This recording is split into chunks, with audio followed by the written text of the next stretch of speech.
السلام علیکم ورحمۃ اللہ وبرکاتہ۔ بسم اللہ الرحمن الرحیم۔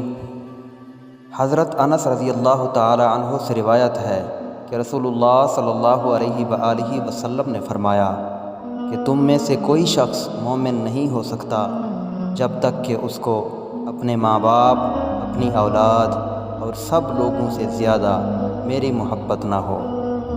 مطلب یہ ہے کہ ایمان کی تکمیل جب ہی ہو سکتی ہے اور ایک مسلمان پورا مومن تب ہی ہو سکتا ہے کہ دنیا کے تمام دوسرے آدمیوں سے، حتیٰ کہ اپنے ماں باپ اور اپنی اولاد سے بھی زیادہ اس کو رسول اللہ صلی اللہ علیہ وآلہ وسلم کی محبت ہو۔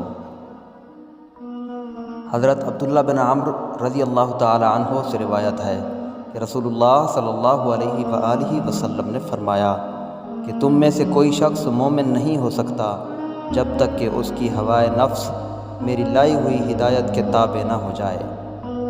مطلب یہ ہے کہ حقیقی ایمان جب ہی حاصل ہو سکتا ہے اور ایمانی برکات تب ہی نصیب ہو سکتی ہیں کہ آدمی کے نفسی میلانات اور اس کی جی کی چاہتیں کلی طور پر ہدایات نبوی کے تابع اور ماتحت ہو جائیں۔ دوستو، اللہ تعالیٰ سے دعا کرتے ہیں اللہ پاک ہمیں ان احادیث پر عمل کرنے کی توفیق عطا فرمائے، آمین۔